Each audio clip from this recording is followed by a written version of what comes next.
आज 4 जजों ने बाइकआउट किया। इसका मतलब है जो बाकी 4 उनके साथ बगावत में मौजूद थे, वो 4 अब मंसूर अली शाह और अतर मनिल्ला के साथ नहीं है। आज जिन्होंने बाइकआउट किया है उनमें मंसूर अली शाह, मुनीब अख्तर, आयशा मलिक और अतर मनिल्ला शामिल है। याहिया अफरीदी पर सुप्रीम कोर्ट के 90% जजेस ने एतमाद का इज़हार किया। जस्टिस मंसूर अली शाह एक ख़ास एजेंडे के साथ मनफी सियासत कर रहे हैं और बाकी जजेस उनकी मनफी सियासत का हिस्सा बनने को तैयार नहीं है। आज जो है अदलिया की सियासत में याहिया अफरीदी की फतह का दिन है और मंसूर अली शाह की शिकस्त का। पीटीआई ने हमेशा इख्तलाफ करने वाले सहाफ़ियों का सहाफ़ती कत्ल किया है। तैयब बलोच क्या पूछ रहा है? कह रहा है कि आप अपनी टैक्स रिटर्न आपने एमनेस्टी में लिया, आप उसका हिसाब दें। तो उसका जवाब देने की बजाय वो उसको आज कुट दिया है। भाई सहाफ़त तो अलीमा खान से सवाल करने के लिए भी आज़ाद नहीं है। अगर आपसे कोई सवाल करे तो आप उसको मारने लग जाते हैं, तो हुक्मरानों से हम क्या गिला करें? इमरान खान ने अपने हाथ से काट के वो टिकटें जारी की क्योंकि मिर्जा अफरीदी के 12 करोड़ इमरान खान को आए हुए। कुछ और ही चल रहा है तहरीक इंसाफ में, जैसे लड़ रहे हैं आपस में। अस्सलाम वालेकुम, मुज़म्मिल सोवैदी ऑफिशियल यूट्यूब चैनल के साथ मैं हूं आपकी मेज़बान इकरार रियाज़ और हमारे साथ मौजूद है मुज़म्मिल सोवैदी। तो नाज़रीन, आज के व्लॉग में हम डिस्कस करेंगे फुल कोर्ट बुला लिया गया लेकिन फिर भी एतराज़ात और तैयब बलोच को जो मार पड़ी है, फिर उसके बाद मिशाल यूसुफजई को लेकर सोशल मीडिया पर पीटीआई की जानिब से जो ट्रोलिंग की जा रही है। क्या मियां नवाज शरीफ जो हैं वो बाहर जाने की तैयारी पकड़ चुके हैं और क्या जस्टिस मंसूर के सवालों के जवाब दे पाए जस्टिस शाहजहां अफरीदी? ये तमाम मौज़ूआत आज के ब्लॉग में हम डिस्कस करेंगे। तो अस्सलाम वालेकुम मुज़म्मिल साहब, क्या हाल है आपका? वालेकुम सलाम, क्या हाल है आपके? आप ठीक हैं? मैं ठीक, अल्लाह पाक का शुक्र। आई एम श्योर हमारे नाज़रीन भी खैरियत से होंगे। तो मुज़म्मिल साहब, ब्लॉग का आगाज़ करेंगे। जस्टिस शाहजहां अफरीदी पर एतराज़ था कि वो फुल कोर्ट इजलास नहीं बुलाते। अब अगर आज बुला लिया है तो जजेस ने बाइकॉट कर दिया, ये क्या मामला है, क्या चाहते हैं? देखें, जिस वक़्त मखसूस नशिस्तों का फ़ैसला मंसूर अली शाह ने दिया था, तो 8 जज उनके साथ थे। वो टोटल 8 जज थे और सुप्रीम कोर्ट में उनकी अक्सरियत थी हुँ, और उनका ख़्याल था वो इस वक़्त सुप्रीम कोर्ट में अक्सरियत है और वो फुल कोर्ट बुलाने का कहते थे। अब उन 8 में से भी 4 अब मंसूर अली शाह के साथ, देखिए आज 4 जजों ने बाइकआउट किया है। इसका मतलब है जो बाकी 4 उनके साथ मखसूस नशिस्तों में मौजूद थे, बगावत में मौजूद थे, वो 4 अब मंसूर अली शाह और अतर मनिल्ला के साथ नहीं हैं। हुँ, आज जिन्होंने बाइकआउट किया है उनमें मंसूर अली शाह, मुनीब अख्तर, आयशा मलिक और अतर मनिल्ला शामिल हैं। और जो जिन्होंने बाइकआउट नहीं किया और वो पहले मंसूर अली शाह के ग्रुप में थे, उनमें हसन अज़हर रिज़वी, इरफान सादत खान, शाहिद वहीद और जस्टिस मोहम्मद अली मज़र जाएंगे। अब सुप्रीम कोर्ट के इस वक्त जजेस की तादाद 23 है और उन 23 में से 4 ने बाइकआउट किया है। इसका मतलब 19 जज फुल कोर्ट में मौजूद थे। पहली बात तो यह है कि याहिया अफरीदी पर सुप्रीम कोर्ट के 80% 90% लोग जजेस ने एतमाद का इज़हार किया है। हुँ, 4 जजों ने बाइकआउट किया, 19 जज मौजूद थे। आप खुद समझदार हैं कि जजों की भारी अक्सरियत याहिया अफरीदी के साथ है और मंसूर अली शाह के साथ अब सिर्फ 3 साथी रह गए हैं। आहिस्ता-आहिस्ता उनके ग्रुप के लोग टूट गए हैं और उन्हें समझ आ गई है कि जस्टिस मंसूर अली शाह एक ख़ास एजेंडे के साथ मनफी सियासत कर रहे हैं और बाकी जजेस उनकी मनफी सियासत का हिस्सा बनने को तैयार नहीं हैं। हुँ, लिहाजा मैं इसको चीफ जस्टिस याहिया अफरीदी की एक अखलाकी फ़तह समझता हूँ कि अगर आज शो ऑफ स्ट्रेंथ था, तो 19 जज आज याहिया अफरीदी के साथ खड़े नज़र आए, 4 जज याहिया अफरीदी के मुखालिफ खड़े नज़र आए। तो इसका मतलब है कि याहिया अफरीदी पहला मैच जीत गए। जैसे इस्लामाबाद हाई कोर्ट में भी 6 जज सरफराज डोगर साहब के साथ थे, 5 उनके खिलाफ थे। आज 19 जज याहिया अफरीदी के साथ थे, 4 उनके खिलाफ थे। तो पहली बात तो आप ये समझें, हुँ, अगर हमारे कुछ दोस्तों का ये ख्याल है कि सुप्रीम कोर्ट के जजेस का एतमाद चीफ जस्टिस को हासिल ना हो तो उसको चीफ जस्टिस नहीं रहना चाहिए, तो फिर 19 जजों का एतमाद तो याहिया अफरीदी को हासिल है। बल्कि जजों की अक्सरियत ने मंसूर अली शाह के ख़त को मुस्तरद कर दिया है, उनके बाइकआउट को मुस्तरद कर दिया है। जजों की अक्सरियत जो है वो मंसूर अली शाह और मुनीब अख्तर की जो मनफी सियासत है उसका हिस्सा बनने को तैयार नहीं। हुँ। लिहाजा आज आप ये समझें कि आज जो है अदलिया की सियासत में याहिया अफरीदी की फतह का दिन है और मंसूर अली शाह की शिकस्त का दिन है। तो मुज़म्मिल साहब, जो सवालात किए गए जस्टिस मंसूर की जानिब से जस्टिस शाहजहां, तो उनके जवाब वो क्या दे पाए और मुतमईन कर सके? क्यों दें जवाब? मंसूर अली शाह कोई कायदे हिज़्ब इख्तलाफ हैं, नुक्ता एतराज़ पे बात कर रहे हैं कि उनकी बात कौमी असम्बली में उनके सवालों के जवाब दिए जाएँगे। वो किस हैसियत में चीफ जस्टिस से सवाल पूछ रहे हैं? बात समझे ना।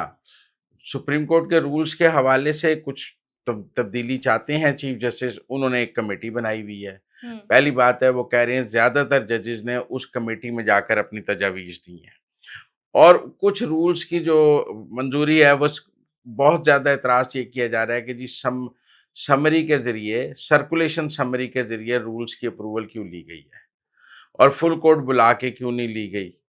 भई, अब वैसे तो आज फुल कोर्ट बुलाया, आपने बायकॉट कर दिया। अगर वो बुला लेते तो आपने बायकॉट ही करना था, क्योंकि आपकी अक्सरियत नहीं।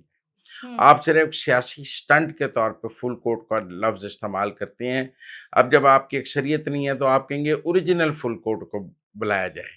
अब ओरिजिनल फुल कोर्ट क्या है? ओरिजिनल फुल कोर्ट वो है जो 26वीं आईनी तरमीम, नए जजों की नामज़दगी से पहले काज़ी फ़ायज़ ईसा के दौर में होता था, जिसमें मंसूर अली शाह साहब की अक्सरियत थी। वो कहते हैं वो सुप्रीम कोर्ट वापस लाया जाए जिसमें मेरी अक्सरियत थी। ये सुप्रीम कोर्ट का फुल कोर्ट, इसमें मेरी अक्सरियत नहीं है, मैं इस फुल कोर्ट को नहीं मानता। वो वाला जिसमें मेरी अक्सरियत थी ना, वो लाया जाए। पाइपुला तो पानी लंघ गया, अब आज आपकी अक्सरियत नहीं है। ये तो है वो इमरान खान वाली बात हो गई कि 2018 की असेंबली लाई जाए जिससे मैं वजीर आजम बना था। ये 2024 की असेंबली मैं नहीं मानता जिसमें मेरी अक्सरियत नहीं है। असेंबली तो आज की है। अब जहां तक सर्कुलेशन समरी की बात है, अगर किसी जज को रूल्स पर एतराज है तो सर्कुलेशन समरी में अपने पूरे एतराज लिखकर समरी में लिख सकता है कि आई रिजेक्टेड, आई रिजेक्टेड, आई रिजेक्टेड, ये आई सजेस्ट दिस, माई तजवीज इज दिस। सर्कुलेशन समरी में आपके पास पूरा राइट है। कौन सा ऐसा राइट है जो फुल कोर्ट में आप बैठे हो तो आपके पास है और सर्कुलेशन समरी में नहीं है? मुझे नहीं समझ आई। कैबिनेट की 70% अप्रूवल्स भी सर्कुलेशन समरी से होती हैं। बहुत सारी चीज़ें जो हैं अब सर्कुलेशन समरी से पाकिस्तान में होती हैं। डिजिटल दौर आ गया है, ज़ूम मीटिंग्स होती हैं, सब कुछ होता है। मुझे एक बात समझ नहीं आ रही कि जो लोग सर्कुलेशन समरी की मुखालफत कर रहे हैं, वो ये बताएँ कि सर्कुलेशन समरी से ऐसा कौन-सा हक है इख्तलाफ करने का, जो फुल कोर्ट इजलास में तो है, सर्कुलेशन समरी में नहीं है। मतलब अगर 9 जज किसी चीज़ को मुस्तरद करेंगे, तो वो सर्कुलेशन समरी में भी मुस्तरद कर देंगे। और फिर जज उन्होंने कहा है कि आप कोई तजवीज़ देना चाहते हैं, आप तजवीज़ दें, वो एजेंडा नंबर 1 होगा। मेरे ख़्याल में ये जो सुप्रीम कोर्ट की सियासत थी, जो मखसूस नशिस्तों की केस से शुरू हुई, क्योंकि मखसूस नशिस्तों का केस जो था, वो भी मंसूर अली शाह साहब चीफ जस्टिस बनने के लिए उसमें जो इन चैम्बर सारा कुछ कर रहे थे और वो चीफ जस्टिस नहीं बन सके, वो भी मखसूस नशिस्तों वाले केस की वजह से नहीं बन सके। तो मेरा ख़्याल है कि उस सियासत का आज इख्तिताम हो गया है, जब याहिया अफरीदी ने अपनी 2/3 अक्सरियत साबित कर दी। तो मुज़म्मिल साहब, आज तमाम जो कार्रवाई हुई, अदालती कार्रवाई, इसको आप कैसे देखते हैं? देखिए, आज उन्होंने पहले सुप्रीम कोर्ट ने कोर्ट फीसेस में इज़ाफ़ा किया था। सुप्रीम कोर्ट बार ने कहा कि कोर्ट फीसेस में कमी की जाए, तो आज फुल कोर्ट ने सुप्रीम कोर्ट बार की ये तजवीज़ मानकर जो सुप्रीम कोर्ट की कोर्ट फीसेस में इज़ाफ़ा किया गया था, वो वापस ले लिया है। क्योंकि सुप्रीम कोर्ट बार की तजवीज़ थी। मंसूर अली शाह साहब की भी कोई काबिल अमल तजवीज़ हो, वो दें, तो वो उस पर भी बात हो सकती है। लेकिन आज की कार्रवाई यही है, एक एजेंडा जो सामने आया है वो ये है कि सुप्रीम कोर्ट बार ने जो कहा है कि आपने सुप्रीम कोर्ट में जो कोर्ट फीसेस में इजाफा किया उसमें कमी कर दी जाए। अब मेरी उसमें ये तजवीज़ थी कि सुप्रीम कोर्ट के जजेस को सुप्रीम कोर्ट बार को कहना चाहिए था कि वकला अपनी फीसों में भी तो कमी कर दें ना। वकला 5-5 करोड़ फीस ले लें, 5,000 रुपया हुकूमत कोर्ट फीस ना ले। मतलब मुझे एक बड़ी सिंपल बात ये नहीं समझ आती कि या तो जजेस फिर वकला को सुप्रीम कोर्ट बार को भी पाबंद कर लेते हैं कि सुप्रीम कोर्ट के किसी केस के लिए मैक्सिमम फीस की हद ये होगी। वकील तो करोड़ा रुपए फीस ले रहे ने, चंद हजार रुपए कोर्ट फीस देने पे सुप्रीम कोर्ट बार को इतराज है, लेकिन आज फुल कोर्ट ने उनकी बात मान ली है, लेकिन मैं कोई इसके हक में नहीं हूँ। मेरे हिसाब से किसी क्लाइंट ने जितनी फीस वकील को दी है उस तनासब से कोर्ट फीस होनी चाहिए, क्योंकि वो उतना अमीर क्लाइंट है, उसको इंसाफ लेने के लिए अदा करना चाहिए। बहरहाल आज कोर्ट फीसेस में कमी हुई है। मुज़म्मिल साहब, आगे बढ़ेंगे, अब बात करेंगे रीमा खान की मीडिया टॉक से पहले सहाफ़ी तैयब बलोच के साथ नईम पंजोता ने नाकाबिल एतराज़ अल्फाज इस्तेमाल किए और फिर उनको प्रेस टॉक से भी बाहर निकाल दिया। एक दौर था कि पीटीआई जो है वो सहाफ़ियों की अलंबरदार बनी फिरती थी। फिर ये जो रवैया है इसको आप कैसे देखते हैं? कभी भी लंबरदार नहीं थी। कहते थे। नहीं, पीटीआई ने हमेशा इख्तलाफ करने वाले सहाफ़ियों का सहाफ़ती कत्ल किया है। इमरान खान को कोई तनकीदी सवाल पसंद नहीं था। हलीमा खान को इमरान खान का फीमेल वर्ज़न कहते हैं। तैयब बलोच क्या पूछ रहा है? हुँ, तैयब बलोच हलीमा खान की अमेरिका की जायदादों का हिसाब पूछ रहा है। तैयब बलोच क्या पूछ रहा है? वो कह रहा है कि आप अपनी टैक्स रिटर्न्स आपने एमनेस्टी में लिया, आप उसका हिसाब दें। वो उसका जवाब देने की बजाय वो उसको आज कुट दिया है। इसका मतलब है कोई हलीमा खान से सिलाई मशीनों का हिसाब पूछे या उनकी मनी अमेरिका ट्रेल। की जायदादों का हिसाब पूछे, तो जवाब में उसको मारा जाए। इसको फ़ैशिज़्म कहा जाएगा। कि आप ये समझें कि उसको फ़ैशिज़्म ही कहा जाएगा ना कि आप तनकीदी सवाल करने वाले को अपनी महफ़िल से निकाल देते हैं या उसका जवाब नहीं देना चाहते। तो ये कोई तहरीक-ए-इंसाफ फिर अपने मनपसंद सहाफ़ियों के साथ ही बातचीत कर लिया करे। फिर ये क्यों कहते हैं कि सहाफ़त आज़ाद नहीं है? भई सहाफ़त तो हलीमा खान से सवाल करने के लिए भी आज़ाद नहीं है। अगर आपसे कोई सवाल करे तो आप उसको मारने लग जाते हैं, तो हुक्मरानों से हम क्या गिला करें? ऑपोज़िशन का ज़र्फ़ तो हुक्मरानों से ज़्यादा होना चाहिए ना, जी। ताकि हम फिर हुक्मरानों से बात कर सकें हुँ, कि देखें ऑपोज़िशन तो सख्त सवाल सुनती है, आप क्यों नहीं सुनते? हुँ। यहाँ तो ऑपोज़िशन भी सख्त सवाल सुनने के लिए तैयार नहीं, तो हम हुक्मरानों से क्या गिला करें? और हलीमा खान तो खुद को अभी प्राइम मिनिस्टर समझती हैं, वो तो प्राइम मिनिस्टर इन वेटिंग के तौर पे खुद को एक्ट कर रही हैं और ऐसा लग रहा है कि वो मुल्क की अगली वज़ीर-ए-आज़म होंगी, तो लिहाज़ा मुल्क की अगली वज़ीर-ए-आज़म से तैयब बलोच को तमीज़ से सवाल करना चाहिए। अब वो उनसे उनकी अमेरिका की यानी जायदादें वो गलती फिर साफ़ ही की है। हाँ, वो अमेरिका की जायदादों का हिसाब क्यों पूछता है? हुँ, वो फंडिंग का हिसाब क्यों पूछता है? ये तो तैयब बलोच की गलती है ना, हुँ, कि वो हलीमा खान से पूछे कि आपने एमनेस्टी स्कीम में अपना कौन-सा काला धन सफ़ेद किया था? या कोई हलीमा खान से पूछे कि आपकी अमेरिका में जायदादें क्या हैं? आपकी ऑफ़शोर कंपनी थी या आप ऐसे सवाल करेंगे तो आपको मार पड़ेगी और पीटीआई के लोग आपको मारेंगे, फिर आपकी ट्रोलिंग करेंगे, फिर आपकी माँ-बहन की भी ट्रोलिंग करेंगे। तो सर ट्रोलिंग से एक अगला सवाल आपसे करना चाहूँगी, ये जो मशाल यूसुफ़ज़ई पर पीटीआई सोशल मीडिया की जानिब से ट्रोलिंग की जा रही है, क्यों की जा रही है? क्या मक़ासद है? अच्छा, मिशाल यूसुफ़ज़ई ने ना बड़ा दिलचस्प ट्वीट किया है। हुँ, जब हलीमा खान के बच्चों की ज़मानत हुई, उन्होंने हलीमा खान को बच्चों की ज़मानत पर मुबारकबाद देते हुए कहा कि जैसे आपने अपने बच्चों की ज़मानत कराई है, वैसे आप इमरान खान और बुशरा बीबी की ज़मानत भी करवाएँ। हुँ, अब जो पीटीआई का सोशल मीडिया हलीमा खान के कंट्रोल में है ना इस वक़्त, बाहर वाला, हुँ, पाकिस्तान वाला नहीं, वो सारे मिशाल यूसुफ़ज़ई को पड़ गए हैं कि तुम्हारी जुर्रत तुमने हलीमा खान से सवाल किया है कि उसने अपने बच्चों की ज़मानत कैसे कराई है। भाई ये तो हर पाकिस्तानी पूछ रहा है ये मोजज़ा हुआ कैसे कि हलीमा खान के बच्चों की 4 दिन में ज़मानत हो गई। पीटीआई के बाकी कारकुनों की ज़मानत नहीं हो रही, या हफीज़ुल्लाह नियाज़ी के बच्चों की ज़मानत नहीं हो रही और पीटीआई के लोगों की ज़मानत नहीं हो रही, उमर अयूब की ज़मानत नहीं हो रही, ज़रताज गुल की ज़मानत नहीं हो रही, यास्मीन हमाद अज़हर की ज़मानत नहीं हो रही।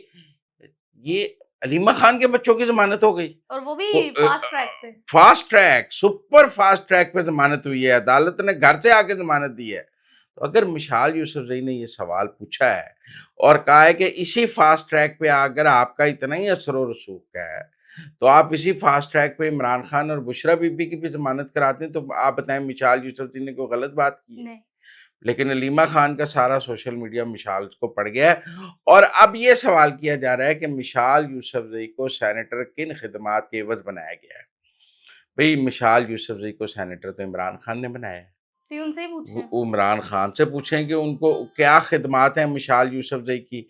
ये सवाल कोई उनको गंडापुर ने बनाया? मैं आपको एक वाक़या बताता हूँ। सेनेटर्स किन-किन सेनेटर्स को टिकट देनी है, ये फ़ैसला इमरान खान ने बैरिस्टर सैफ को दिया कि हमारे ये सेनेट के उम्मीदवार होंगे, जिनमें हुँ, मिर्ज़ा अफ़रीदी का नाम भी था, मिशाल यूसुफ़ज़ई का भी नाम था, वो नूरुल्लाह साहब का नाम भी था और पीटीआई के तमाम कारकुनों के नाम जिसमें काट दिए गए थे। वो हुँ, इमरान खान ने अपने हाथ से काट के वो टिकटें जारी की, क्योंकि मिर्ज़ा अफ़रीदी के 12 करोड़ इमरान खान को आए हुए हैं।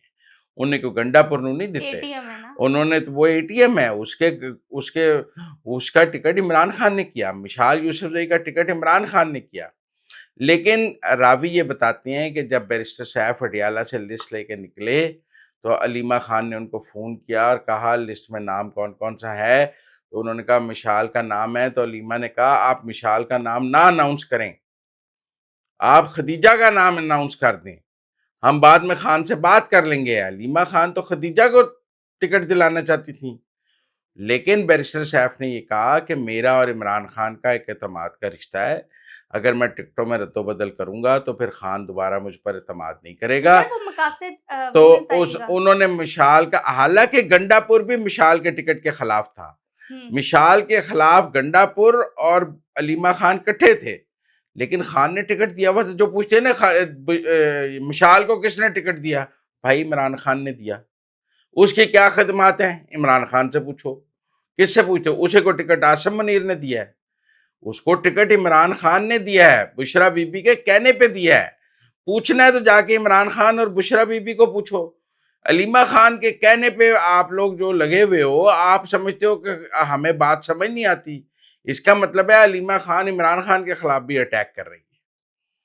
तो पलड़ा तो फिर भाभी का ही भारी हुआ। अभी लास्ट बट तक अभी तक तो भारी है, लेकिन जो इस वक्त तहरीक इंसाफ के सोशल मीडिया में लड़ाई जारी है, हुँ, लेकिन जो सनम जावेद की लड़ाई जारी है इस वक्त पीटीआई सोशल मीडिया, अफ़सोसनाक है।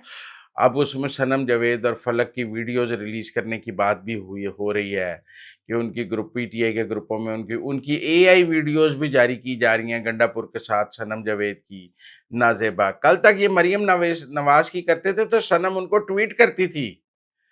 आज सनम के खुद साथ ये जब पीटीआई वाले कर रहे हैं तो कम से कम होश तो आ गई होगी कि जो गंद आपने फैलाया है आज उस गंद का आप खुद शिकार हो रहे हैं। सनम जावेद और फलक जावेद को की लड़ाई भी खदीजा शाह से है और वो भी गंडापुर की हिमायत और अलीमा खान की मुखालफत जूतियों में डाल नहीं बट रही, कुछ और ही चल रहा है तहरीक इंसाफ में, जैसे लड़ रहे हैं आपस में। मुज़म्मिल साहब, last but not the least, Nawaz Sharif साहब का कल लाहौर के जनरल अस्पताल में चेकअप हुआ, एमआरआई भी हुई। कहा ये जा रहा है कि उन्होंने लंदन जाने के लिए तैयारी पकड़ ली है। क्या कहेंगे? अच्छा देखिए, वो लंदन तो जाते रहते हैं ना, हुँ, वो लंदन जाना उनका तो कोई खबर नहीं है। हुँ, वो ये कह रहे हैं कि आसिम मुनीर की एक्सटेंशन के वक़्त नवाज़ शरीफ लंदन चले जाएँगे और शहबाज शरीफ ये कहेगा कि मियाँ साहब नहीं मान रहे, लिहाज़ा हम एक्सटेंशन नहीं दे रहे। ये थ्योरी है जो पीटीआई का सोशल मीडिया बयान कर रहा है कि नवाज़ शरीफ पहले लंदन चले जाएँगे, फिर नवंबर में नवाज़ शरीफ कहेंगे जी लंदन बैठा नवाज़ शरीफ नहीं मान रहा। ओ भाई, लंदन बैठा नवाज़ शरीफ क्यों नहीं मानेगा? बेटी उसकी चीफ मिनिस्टर है, भाई उसका प्राइम मिनिस्टर है, वो अपनी हुकूमतें क्यों तोड़ेगा? हुँ। मुझे नहीं समझ आती कि ये तहरीक इंसाफ वाले किस अहमकों की जन्नत में रहते हैं। इस सारे निज़ाम को नवाज़ शरीफ की हिमायत हासिल है तो ये निज़ाम खड़ा है। आसिम मुनीर को लगाया नवाज़ शरीफ की सिफ़ारिश पे गया था, ये नवाज़ शरीफ की चॉइस थी और आज भी आसिम मुनीर जो है वो नवाज़ शरीफ की चॉइस है। जो हुँ, लोग ये समझते हैं ना कि नवाज़ शरीफ कोई आसिम मुनीर के खिलाफ है, वो अहमको की जन्नत में रहते हैं। और इस वक़्त एक्सटेंशन का कोई सवाल ही नहीं है। बयानिया बना जो रहे हैं बस। कानून बन चुका है, ना किसी नोटिफ़िकेशन की ज़रूरत है, ना किसी एक्सटेंशन की ज़रूरत है। आसिम मुनीर 28 नवंबर 2027 तक अपनी मुद्दत पूरी करेंगे। तो नाज़रीन, अब तक के लिए इतना ही। देखते रहिए Muzammil Suhrawardi official YouTube channel. Channel को लाइक, शेयर, सब्सक्राइब ज़रूर कीजिएगा। कीमती फीडबैक बारे भी आगाह कीजिएगा।